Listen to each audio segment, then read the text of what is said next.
चलिए next question जो हमारे पास फोर्थ क्वेश्चन क्या कहता है, find the multiplicative inverse. Multiplicative inverse हम पहले ही पढ़े थे, अगर आप नहीं पढ़े हो तो हमारा लेक्चर नंबर 1 देख सकते हो, लेक्चर नंबर 2 देख सकते हो, आपको इंट्रोडक्टरी क्लास का सारा वहाँ पर एक्सप्लेनेशन मिल जाएगा। अभी यहाँ पे एक्सरसाइज सॉल्व करना है, एक्सरसाइज सॉल्व करते टाइम क्वेश्चन नंबर 4 आ रहा है, उसको सॉल्व करना है।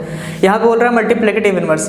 थोड़ा सा इन शॉर्ट रिकैप के तौर पे हमने फिर से लिखा है यहाँ पे मल्टीप्लिकेटिव इनवर्स क्या होता है। मल्टीप्लिकेटिव इनवर्स क्या होता है, अगर जो हमारे पास रेशनल नंबर दिया हुआ है उसी का अपोजिट उल्टा कर देते हैं तो क्या होता है, हमें मल्टीप्लिकेटिव इनवर्स मिल जाता है। दैट मीन्स क्या है, अगर हमें क्या है a अपॉन b कोई रैशनल नंबर है, इसी को जस्ट क्या कर देना है, रेसिप्रोकल कर देना। That means b upon a कर देते हैं, यही हमारा मल्टीप्लिकेटिव इनवर्स होता है। दैट मीन्स अगर मल्टीप्लिकेटिव इनवर्स को जो रैशनल नंबर दिया हुआ है उसे मल्टीप्लिकेटिव इनवर्स नंबर से अगर मल्टीप्लाई करते हैं तो क्या होता है, वैल्यू 1 आना चाहिए। यही हमारा क्या होता है, मल्टीप्लिकेटिव इनवर्स होता है। अब क्वेश्चन सॉल्व करके देखते हैं। जैसे हमारे पास क्या है -13 का मल्टीप्लिकेटिव इनवर्स क्या होगा, वैसे हम -13 को और क्या लिख सकते हैं, -13 अपॉन 1 लिख सकते हैं, है ना। दैट मीन्स ये और ये वैल्यू सेम है, तो इसका जो मल्टीप्लिकेटिव इनवर्स होगा वो क्या होगा, 1/13, और ये जो नेगेटिव है इसे हम ऊपर की ओर रखेंगे। ये हो गया इसका पहला मल्टीप्लिकेटिव इनवर्स। दूसरा -13/19, इसका तो कहीं नीचे 1 लिखने की जरूरत नहीं है, तो क्या हो जाएगा 19/13, और नेगेटिव को ऊपर रखना हमेशा, नीचे नेगेटिव नहीं रखते। रैशनल नंबर में जो न्यूमरेटर होता है उसे नेगेटिव कर सकते हो, डिनोमिनेटर को नेगेटिव नहीं कर सकते हो आप। नेक्स्ट क्या हमारे पास 1/5 है, इसे क्या कर देंगे हम 5/1, जो कि वैल्यू क्या हो जाएगी 5 हो जाएगा हमारे पास मल्टीप्लिकेटिव इनवर्स।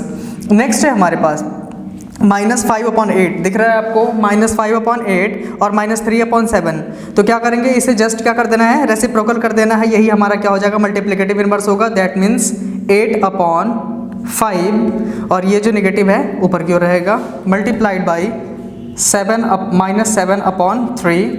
नेक्स्ट यहाँ पे -1 का मल्टीप्लिकेटिव इनवर्स हमेशा -1 ही होता है। चलिए इससे पहले हम इसको सॉल्व करते हैं। यहाँ पे देखते हैं, हमें पहले से पता है क्या -1 का मल्टीप्लिकेटिव इनवर्स क्या होगा। वैसे तो लिखने को हम क्या लिख सकते हैं, -1 को -1/1 लिखेंगे, ठीक है। जब -1/1 को हम क्या करेंगे, मल्टीप्लिकेटिव इनवर्स बनाएंगे। दैट मीन्स क्या हो जाएगा, ऊपर 1 और नीचे -1, तो नीचे तो हम -1 रखेंगे नहीं, डिनोमिनेटर को -1 नहीं करेंगे। हमारा ये क्या हो जाएगा, जो न्यूमरेटर बनेगा वो क्या हो जाएगा, दैट मीन्स क्या हो जाएगा -1/1, ठीक है। दैट मीन्स इसकी वैल्यू कितना हो जाएगा, डिवाइड करने के बाद इसकी वैल्यू कितना आता है, -1। दैट मीन्स -1 यहाँ पे लिख देते हैं हम आपको, मल्टीप्लिकेटिव इनवर्स ऑफ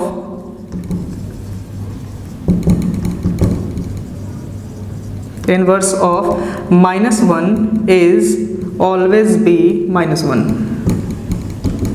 ठीक है।